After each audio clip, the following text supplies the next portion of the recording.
It's my feel-good breakfast show.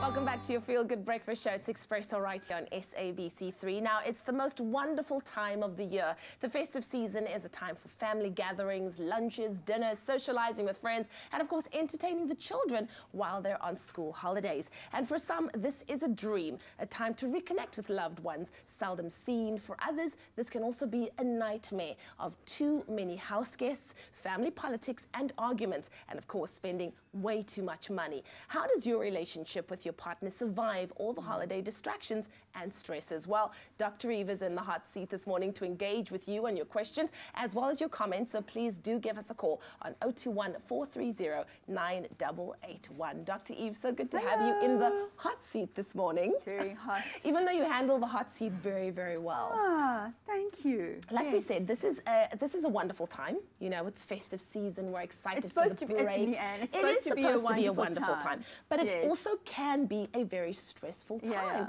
What are some of the factors that lead to it potentially impacting on your relationship? Expectations. People have an expectation that this is going to be a wonderful time, a festive time, a time of, as you said, all these wonderful gatherings of family and friends, and then you get it to the point where now you have to perform the wonderful time, and you actually find that you don't feel so wonderful. So let's look at the intimacy of our relationships. So if your relationship is already in a tenuous place, or if you're feeling disconnected after the whole year of not really connected because of fatigue and children and work and stress and infidelity and all the things that make up your year, you're not going to start on a good front foot. If you're on a back foot in your relationship, you're really going to struggle to come to some kind of agreements around how to manage this festive time. There are very real factors that come in and are going to make a relationship feel more stressed. The first thing that I hear with every single couple is the issue around money, finances. How are we going to manage our budget? Because here I might have a bonus or I don't have a bonus, but in fact we've got a lot of money that we have to be spending because there is this expectation of gift giving that happens at this time, which is really lovely, which is absolutely excess. And people give themselves kind of permission to say, okay, this is a time where I can buy things that I've withheld the whole year. And also because the expectation is I have to be gift giving. So one of the first things a couple has to do is to decide on what is our budget, because money generally leads to a lot of discussion and discourse and conflict in a relationship. At this time of the year, you really want to be clear on what kind of budget are we looking at in terms of spending on ourselves and on families and on friends, and especially on children. You know, this is a very, very seductive time for children.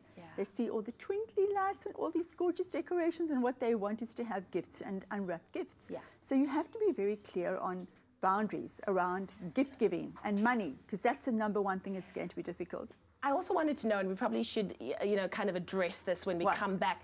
This also seems to be a big time for family disputes, because all of a sudden you have a lot more people coming together. There's a lot more alcohol. Dutch courage seems to flare up. So we're going to talk about that a little bit later on. But we want to know from you, how does your relationship with your partner survive all the holiday distractions and the stresses? If you have a question or comment, please do give us a call on 021-430-9881. It's my feel-good breakfast show.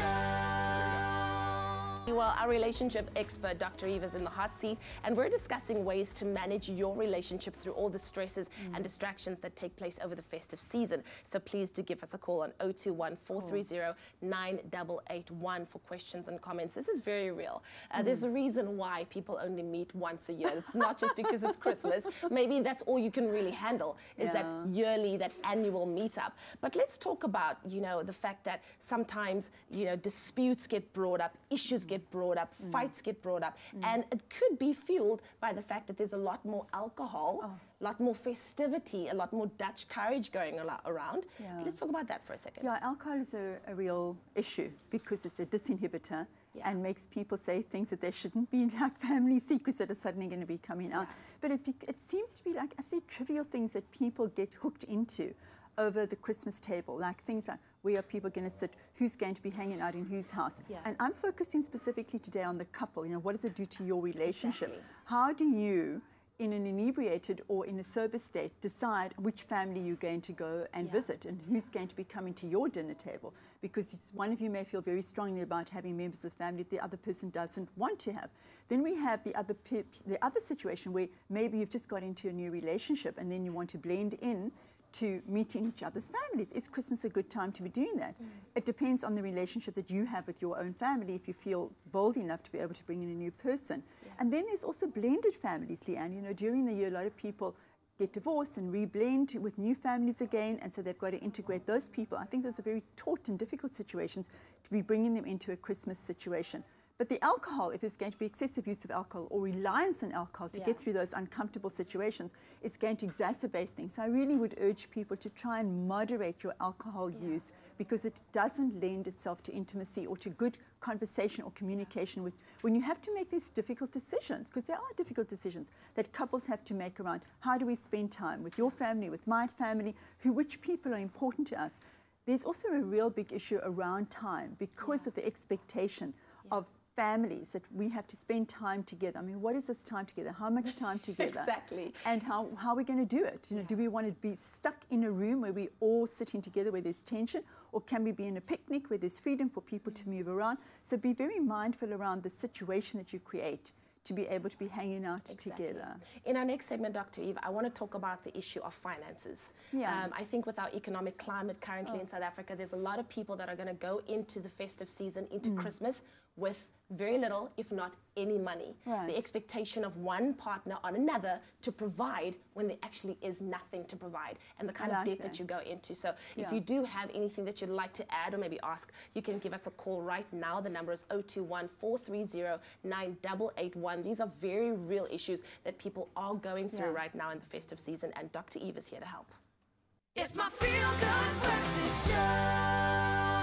Welcome back to your Feel Good Breakfast Show. It's Expresso right here on SABC3. Our relationship expert, Dr. Eve, is in the hot seat, and we're discussing ways to manage your relationship through all the stresses and the distractions that take place over the festive season. Only a little bit more time, so give us a call, 021-430-9881. We're talking about finances. That is probably one of the biggest challenges in the festive season, when you need money, but there just isn't, and the pressure that one spouse maybe feels from another, who, you know, the one has to provide and the other one also needs to provide, but it can get so crazy. And especially if there has been secrecy, if there is secrecy in the relationship around money, because the festive season for me is almost like an accumulation of all that really is. So during the year, there may be a struggle. Somebody, I mean, I hear of people who've just kind of lost their jobs and don't even tell their partners, or lost commissions and don't tell their partners about it. They're too afraid to do so. Right, so because of the expectations. So here comes December, and then it's like, okay, where is the money? Let's be able to spend it. And if there has been secrecy or withholding of truth around, actually, we don't have as much money, or I didn't get the bonus, and therefore we're not going to be able to spend, it's a difficult conversation to have. So the best thing is to be able to communicate, to be able to have a relationship that is strong enough so that the two of you together can say, we don't have the money, let's not, and I'm urging people, don't go into debt around Christmas presents. It's an absurd thing to do. And rather communicate around that with each other and say, we're committing not to go into debt around it. And let's see what things we can still provide to give us what I call an experience, rather than the material things around Christmas. What kind of experiences can we spend money on that we can afford, so we don't have a disappointment? Because after all, I mean, what does one want? One chases a feeling of gaiety. One chases a feeling of like abundance and of surprise. So you can get it in many different ways. We've got a caller on the line, Anonymous from KwaZulu-Natal. What do you have to say, Anonymous? It's not about money, it's about mothers-in-law. Anonymous, good morning. Good morning. How are you? I'm very well, and you? Very good, thank you. What's your question or comment for Dr. Eve? Well, finances is one of those things, but anyway, I just wanted to find out. I've got a bit of a messy situation with my mother, right? We don't get on very well. And she wants to come over for Christmas. We haven't seen her in a little while. I've been married for 8 years now. And on Christmas Day is my mother-in-law's birthday. So we usually get the families together and have a good time. And my mother's not very happy that we always do that. So this year I wanted to do things differently and get both families together. But they've got a bit of a fuss with one another. They don't get on very well.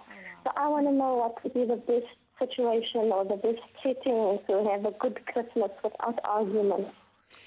You know what the best thing to do is to set some boundaries before these mothers-in-law family arrive. You must let them know that this is your home, and in your home you've got a culture, a certain boundary of how people behave in your home, and really let them know that before. And this is based on research as well. I'm not just saying this.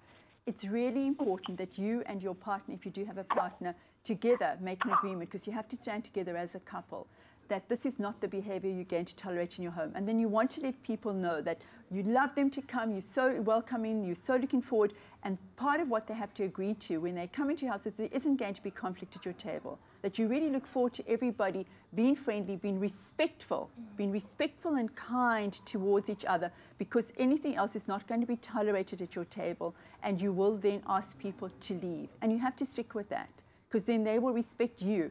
You know, people forget, Leanne, that when they get married and they have children, or even if they don't have children, they're a family. Even if you're a single person, you're a family when you're an adult, and you have your own boundaries, you have your own rules of engagement, of how you want people to behave in your home. And you have every right to enforce them. It's not about your mother or your mother-in-law's rules anymore when they're in your home. Remember that. It's your home. Create boundaries of how people should be behaving. Well, thank you so much, Anonymous, for your call. I hope that certainly has given you some insight on how to deal with the situation. We want to know from you, how does your relationship with your partner survive all of the holiday distractions and the stresses? I think there's one more opportunity to give us a call, 021-430-9881, with your questions and comments for Dr. Eve. It's my feel-good breakfast show. Well, this is our last catch-up with Dr. Eve. Of course, we're talking about how your relationship survives the festive season and all of the ups and downs that comes with it. We've got Ulrika from Kales River on the line with a little bit of a positive story. Ulrika, good morning. What is your comment for Dr. Eve? Hello, good morning, Leanne and Dr. Eve. What a great segment. Oh, so, thank you. I work in a mental health institution, and I get to talk to a lot of inspiring people. And so what I have done and decided with my husband was to set a budget on the expenses that we will have for gift giving. And we sort of have a roundabout amount on what we decided per person. So off I went about a week ago. I avoided Black Friday, which was a great strategic plan. And I avoided every shopping mall possible. And I had earmarked 1 or 2 shops that I went to with my budget at hand. And my husband actually allowed me to make those decisions. Because guess what? Women are a little bit more, I suppose, financially attuned with certain things. And so that worked for us. And I am done with all of my gifting and shopping, and I'm feeling much more relaxed. So that's really been a great strategy for us. Amazing. Thank you so much for that, Ulrika. I really, really love that. Already she is going into the festive season feeling calm, feeling at ease, and that's wonderful. I think our family as well, it did take a little bit of getting used to, but we draw names and we buy presents for one person and, of course, for all of the kids and maybe your mom or something like that. So that also makes the festive season a bit easier to go into. What you're saying, and Ulrika, is that there's a strategy that's been developed. There's been communication between the partners. It's a good relationship, and they both agree. And then her husband allowed her. Didn't like that part, Ulrika. I have to say that I'm a feminist. But you agreed that this is what you would do. You would be the one to take responsibility. And therefore, there is a happy Christmas waiting for you. Exactly. Yeah, I really, just really want to end by saying that I think spending excessive amounts of money, whether you have it or not, that's my ideology. I'm very transparent around it. I think it's not necessary. I think people are looking for experiences of closeness, of connection, of family, of relationship, and find creative ways to get that rather than having to spend money that you're going to regret a few weeks later. Absolutely. Well, we want to say thank you to Dr. Eve for being here with this chat of ours, of course, how to survive the festive season. But I think in a nutshell, it'll become so much easier if we all simply remember the reason for the season.